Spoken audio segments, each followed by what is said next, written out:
The following was recorded in front of a live studio audience at the Studio 21 Podcast Café.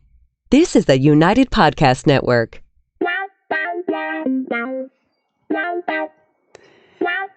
And welcome to the Writer's Block Podcast NH. I'm Deborah Monk, empowering you to find your creative voice. And today we welcome Jessica Castillo, the author of The Mark of the Dragon Whisperer. And we are going to talk about world building and how important it is for every type of novel or story that you're going to write. So welcome, Jessica. Thank you. Thank you for having me here. I'm very excited. Oh, we're happy to have you.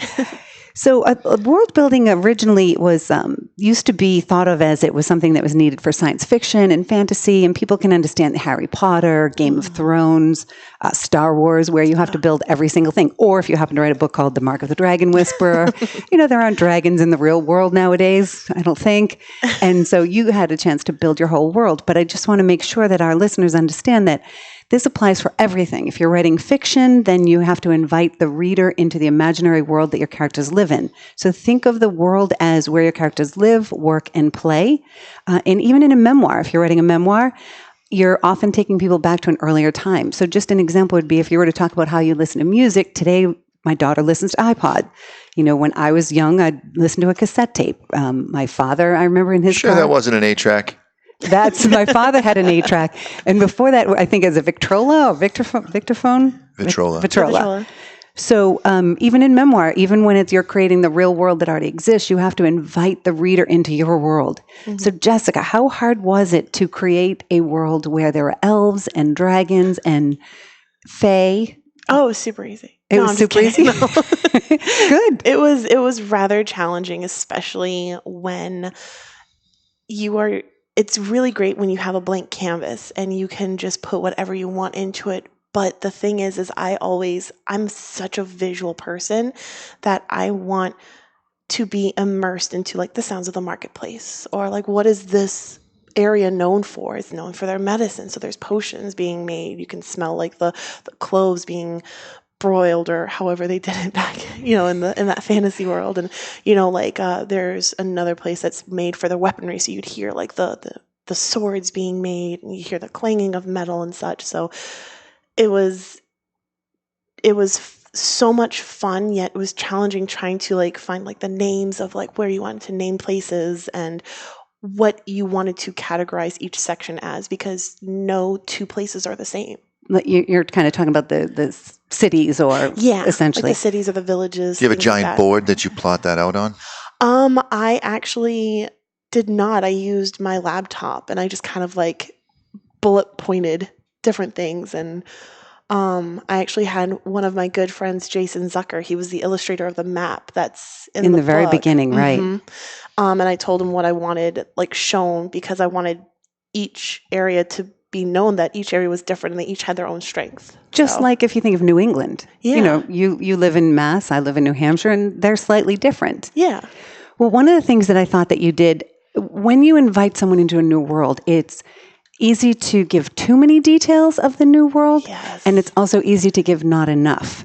And the thing I thought that you did very, very well was right on page 1. Oh, it's good. It's a good sign. Yes. Right on page 1, you invited us in. On the very first page, it said, King Jedrick paced the empty throne room, his black robe draped behind him. Now, granted, Jonathan and I would like to have a throne room, but we don't yet. Put it on an island. Well, we don't even have an island. And then you said, in a rage, he grabbed his chalice and hurled it towards his servants. We also would like to have servants, I'll just say. But just those couple of sentences, you weren't saying, okay, I'm going to tell you about this world. Walk into the castle, see the stone walls. Yeah. You brought us into the action and the characters, and you just made that world part of it. Later, you said the large regal chairs with the plush cushions decorated in red and gold accents. Again, that takes us to another time, because if you think of like the show Fixer Upper, yes. Joanna Gaines, she would never do red and gold. No, she wouldn't. So that's not a modern thing. And so with the colors and the sounds, another thing you did, which I thought was great, you made the world so believable that I was immersed into the forest where Zachariah, who was an elf. Yes. And so although you pulled me into that world and made me believe I was there, every once in a while you have to remind me that this isn't like my home. And so you even had a sentence, they found, like, just like when Jonathan and I go out to breakfast and, one place is crowded, we go to another one. You wrote, they found a local pub since the hoof of the pig tavern was hopelessly crowded. So it's a feeling that we all know of, you want to eat somewhere, but you have to go somewhere else. And yet by just putting in that hoof of the pig tavern, yeah, and then the warm porridge with an egg on the side and a glass of goat's milk. Yeah. Just little details that you were never telling us, you were showing us in the story. I thought that you did an excellent job on that. Thank you. I've always been a huge fan of showing and not telling, because growing up, I was the bookworm in the family. I loved reading. You would never see me going to school without a fantasy book in my hand, because I loved being immersed into the worlds that they created. And I want to do the same thing for hopefully my future readers. Oh. So you've always liked fantasy? Is that the only genre you think you'll write? No, I've actually, side note, because, us being writers, we have 10 million projects. And no. I know. I mean, you don't just start at, the beginning, King Jedrick through the chalice, to the end. You don't work that way, straight line? I've already got 3 other books planned for this series. And then I'm also working on a paranormal fantasy with ghosts and spirits and stuff. So I have so many different story ideas that are just hitting me like flies to a spider web, And do you find the more that you catch ideas, the more you catch ideas? Yes. They just when they start coming at you harder, it's almost like first you get shot with a pistol and then you start to get shot with a machine gun. And what are those old guns with the buckshot? It's just a whole bunch of them hitting you at once. Yeah. Those would be a shotgun. That one, yes. You're kind of which idea do I work on? I don't know. Especially when you're working on a story and you're mid-sentence and you're ghosts. I know. And you're writing about dragons. You're what do those have in common? Who cares? Let me just put this down. Can't you have both in a world? I mean, you could. Okay, good. Now, you did you talked about future, that this is a series, and yes. You did answer a lot of questions, by the end, but you also left a lot unresolved, and I don't want to give away the ending. I don't want to give away the story, so I won't go into the details, but how did you decide to end it where you did? Because it was a little bit, it was, I have to admit, it was very unexpected. Well, the way that because how I originally planned everything for the Dragon Whisper Chronicles is actually what the whole series is going to be called, is I actually wrote out the huge timeline. So I pretty much did the skeletal part of the entire series.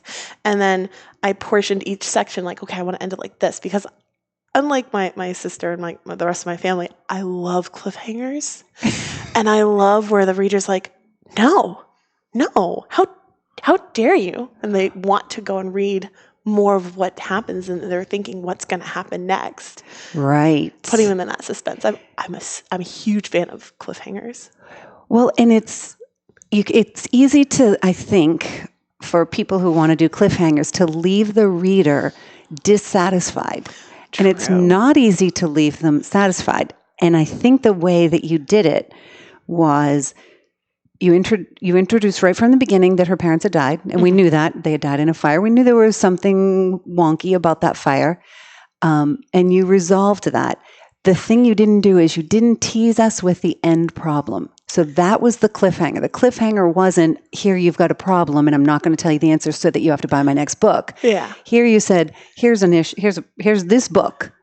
And just like life, things don't just end nice and neat. It raises a whole new question, which makes you want to read the next book. And if you have the sense of that will stand on its own as well. So bravo for that. Not easy to do. Because I'm kind of with your sister. I'm not really a big, I don't like being teased. Well, all right, I do like being teased, but not in the book sense. It has to be done just right. And you really did it just right. Thank you. It took a lot of revisions. I'm sure. Do you have a writing group? I actually don't. How do you do that without a writing group? So I started writing this when I was in Florida, working at Disney World, and I would reach out to some of our family friends and such and be like, "Hey, you're an English teacher. Do you mind reading this for me and helping me out with grammaticals or plot holes and such?" And there was one and it's not like a spoiler per se, so I'll use this as an example. Okay. When I handed her the roughest draft you could ever think of, I handed it to her. I'm like, here, just read it and tell me what you think. She had to stop in the middle when they were leaving Salazar, the mountain area. And she was like, where did the horses come from? Because I had it at first where they took a horse ride back down. And she's like, how did they get the horses up there in the first place? Because you mentioned when they're going in. Oh, I didn't catch that. So I was like, oh, good point. So I had to trash that whole chapter and rewrite it again and start it over to make it flow easier throughout the entire story. Because I was like, yeah, I guess they can't really go down through horses if they don't have horses up there in the mountains. Where'd they come from? You know? Right. Well, you did mention that her dragon was kind of eyeing the horses. Yes, but he was eyeing the horses. And it did make me wonder, what do dragons eat? But if they eat horses, I didn't really want to know. So let's see. Another thing that I thought you did, and especially it was only at the end that I realized it's going to be a series, that you had some foreshadowing, like her very early in the beginning. It just comes out naturally in a conversation. And I totally know if my daughter were reading it, she wouldn't have caught it. But as a reader, I kind of see these, and as a writer, I see these things. You said, my powers are useless when water touches my skin. And it just kind of came up in conversation. It was a simple sentence here, but I thought that is going to show up later. And you used it later. But I really hope that shows up again. It is. In the next book. I have a whole thing planned out. Okay. Because it felt like you foreshadowed it more than it, and then you used it, but I felt like you were building something there. So nice job. Oh, thank you. Things like and I can't, Lore. Oh, Lore, the K-Tottrell. Yes. How do you keep all the characters straight? You can't even, we're only saying a few. I completely get that. But you must live your life in this fantasy world to be able to. She seems my sister saying yes. Having conversations with the troll and the dragon, elf, because Zechariah the dragon. So growing up, you know how you see those hilarious memes saying, as a writer, be careful what you say to me or I'm killing you in my next novel. Well, there was unfortunately someone whom I had met who I had become very close friends with, or when I met my husband, boyfriend at the time, and he proposed to me and I said yes, she was enraged, insanely jealous, and she told me Did her name begin with D? Begins with L. L. Oh, Lore. Yes. Was her name Why do you got to blow up her spot like that? What if she didn't want to say it? No, I don't care. Jeez. And she literally said that I had to choose between my friendship with her and my relationship with my husband. And as you can tell, happily 6 years later, I made the right choice. Does your husband mind that you sometimes have trouble, closing the refrigerator because, your dragon called and you were busy? No, they have one of those alarms on the refrigerator that goes off if it's open for too long, just to bring her back to reality. Well, I'm just kind of asking if her husband gets as annoyed at her for being in another world. I'll leave the lights on somewhere and he'll be like, Jesse, you left the lights on. I'm like, oh, sorry, Renji was talking to me. Yeah. Really? You say? I use it as a joke, though. Ooh, I've never. You can say, sorry, I was dancing in my mind. To your husband next time if you leave something on. Sorry, I was dancing away. No, it'll be I'm having a full-on conversation with her, and she is nowhere near in the room. Her body is, but she's off someplace else. But you see, you can't help it. When there's real, like to you, this world is as real. That's how she keeps track of all the names. It's as real as the real world. And in many ways, it's a lot more interesting than the real world. Oh, definitely. Especially with the elves. Well, in that case, please don't ever get therapy for this because I don't want you to lose your gift. Right. Well, thank you. Yes. I hope I don't lose the gift either. And since you read the first book, I will let you know in the second book, I'm planning to release a lot more about Zechariah than what was originally given out in the first book, especially since he has a very, very dark past. Oh. So. I mean, he says... you have to. No, wait. I have a line. Zechariah is an elf. I'll just fill Jonathan in. They're not listening. He's a huntsman. Thanks. He's a huntsman of the Elven clan, and the humans, the normal people, they are very judgmental towards the Elven clan for multiple reasons, which is explained in the book without spoilers. Right. So they're kind of considered a lesser class. Obviously, they've got pointy ears and they're Well, we're not sure because they're Slight somewhat stature. covered. Some of them cover their bottom half up to their ears with like silk scarves to try to blend in a little bit more, but it's still that kind of doesn't really obvious. Yeah, just, Like, just you three dudes with the scarves over your face. We know who you are. What are you talking about? But one of the queens doesn't treat him well, and she says, he says, all I see in front of me is a human with a grudge. If I blamed you for what your kind did to me, that would be unfair because it wasn't you who did it. So she without being preachy at all, she really snuck in some Kind of like tap dance on the soapbox a little bit and then said, okay. Just it just gives you a little thought provocation. It didn't feel like you were telling us anything, but you raised some questions. One of my favorite questions that you raised was, let us pretend this was a simple line pretty early in the book. Let us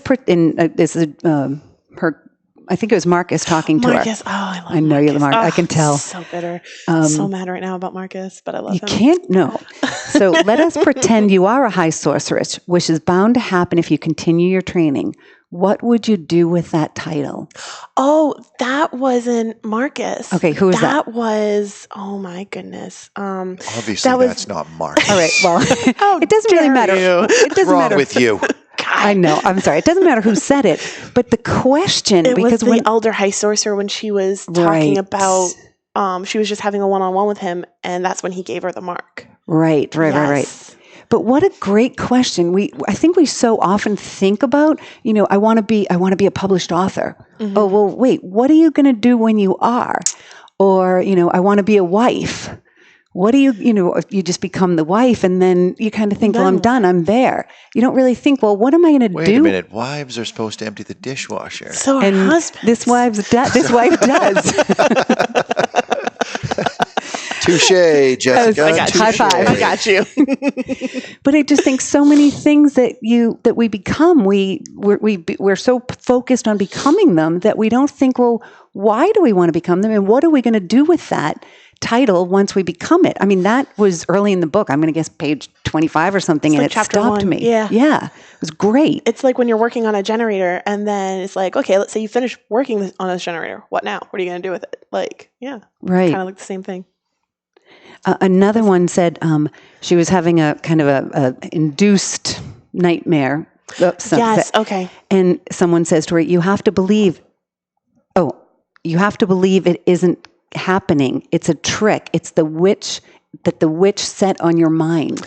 So you think this bad thing is happening. Stop believing your thoughts. Mm-hmm. Again, brilliant. I'm working on something and I'm talking about the monkey mind, which I don't know, it's a Buddhist term where, all that incessant chatter that goes on in your head, don't always believe it. That like fills you with doubt and worry and anxiety. That's incessantly what I channeled through it because I suffer from anxiety myself. So going through it and writing it out, that actually helped me channel through it because when I actually first started writing when I was in high school, and I was bullied a lot and picked on and told I was, sadly, like a waste of space and all this stuff because kids would be mean. Yeah, kids are mean. And instead of going to someone to talk about my feelings, because if I talked about it, then I would just feel it all over again. I actually started writing myself as a character through a world who was going through those things. Not this story, but I would write it through and I would have it where if the main character can get through it, my head clicked. I was like, if they can get through it, I can get through this. Which really speaks to the cathartic nature of writing in and of itself. And we've done this on an episode before, but that episode was about addiction. It works for every single part of everyone's life, even if you're never going to be published, to put the words down on paper, to be able to see it. Exactly as you said, you can write that character finishing the story and kind of plot out where you're going to go with your life and then follow that path that you just wrote. Yeah. Right. And writing, I'm not going to lie, literally saved my life. It really did. Because if I didn't have writing... There's no crying on the podcast. There's no crying on the podcast. My eyes just sprang a leak. There's crying everywhere. I know. Well, yikes. kudos to you. I completely agree. Writing is an amazing thing. If we were to give some advice, one of the ways that I do it, I try to think big picture first. You build the walls, you build the details, and then I tend to go to the more finer details. So I think, all right, if I were to relate it to building a house, you need the walls, you need the paint color, you need the floors, you need the ceiling. And those are the major details of your world. And then you go in and you decorate it. And the way you decorate the setting is, reflective of every character. I have a friend, Denise, and she does Sims, which is I've heard of Sims, yeah. It's a computer app game that she absolutely loves. And she goes in and she creates her whole world. I mean, she builds their houses, and not all of that, probably 90% of that doesn't end up in her books, but it helps her visualize. She's not as visual, I don't think. So it helps her to have a site. I think understanding your genre is super important. Absolutely. It's like you can't go into a kitchen wanting to make a cake, but all you brought was just a steak knife. Right. Like, you need the tools for whatever it is that you're creating. Right. And the right tools. A dragon whisperer is going to be different than a well-behaved woman coming undone, is going to be different than a serial killer. Yes. Even if you think about just their dining room. The dining room of a serial killer or of a dragon whisperer or of a middle-aged woman, all are going to be very, very different. Or of a hoof and pig tavern. Exactly. You want to think of your origin and your backstory. If you think about the movie Rocky, it would have been a very different movie if it had been set in sunny California. It would, right? Yeah. It wouldn't have had the same feel. And even where Rocky socialized, he socialized in a pet store to hang out with Adrian. Again, imagine if Adrian had been a vet who owned her own practice. Rocky wouldn't have been in there. It wouldn't have been the same story. Yeah. And I think that learning from movies is another way, because you can look at what the camera focuses on when the character is not in the view, and also when the character is in view, what is in the background, because that's still playing. And so I think using movies to see how they build worlds is easy. Can I just say, I love that we're, pun unintended, I love that we're on the same page, because that's how I do everything. I picture it as if it was a movie. And I'm like, okay, I'm the camera. What is it that I'm seeing? I'm seeing the fire with the kindlewood almost dying right now because it's on its last flame. I'm seeing people cleaning up, collecting all the bowls and stuff. I'm seeing, things like that. Like, it's like not just about the main character. You have to get the entire scenario in there. People. Bruce Willis? Sorry, because our next book is about ghosts. So well, yeah, the assassin who can see dead people, actually. Right. So it's gonna be cool. That's a great way. I want to make sure I ask. When can we expect the next of the series? Well, how do we get the first book? I'm so glad you asked that. Thank you. The boss man. So you can get the first book on Amazon.com. As a Kindle or as a paperback. Okay. You can also order it through Barnes & Noble and just have it like where you order it to pick up at the store. You can also do it that way too. Okay. For the second book, I already have the title. It's already been announced, The Heart of the Dragon Whisperer. Oh, so it's going to be 4 job. titles that will all end with Of the Dragon Whisperer pretty much. But it's going to be The Heart of the Dragon Whisperer. It's still in the works. I'm hoping to get the drafting and everything done by September, because that's when the wonderful person who created this book cover for me, she and I will be planning the second book cover. And she's Ravenborn book covers. And she's actually, you can see her on Facebook and stuff. That's how I got in contact with her. Okay. So, nice plug for her. Yeah. But yeah, so you'll be able to get the book on Amazon. All of them will be released on Amazon and such. I'm hoping that The Heart of the Dragon Whisperer will be released by the end of this year. Okay, we're going to hold you to that. I'm going to make a note in my book. So, Jessica, it was wonderful having you on the show. Thank you, and thank you for your beautiful book. Absolutely. Thank you for having me. My pleasure. And join us next week when we are going to put me in the hot seat, and I am going to be instead of the interviewer, I'm going to be the interviewee. Ooh. If you want to hear this episode again or share it with a friend, send them to the UnitedPodcastNetwork.tv. That's UnitedPodcastNetwork.tv. You can find this podcast and the vodcast video on demand in case you want to watch us. Find this episode and all previous episodes on the UnitedPodcast.network.tv, and please subscribe.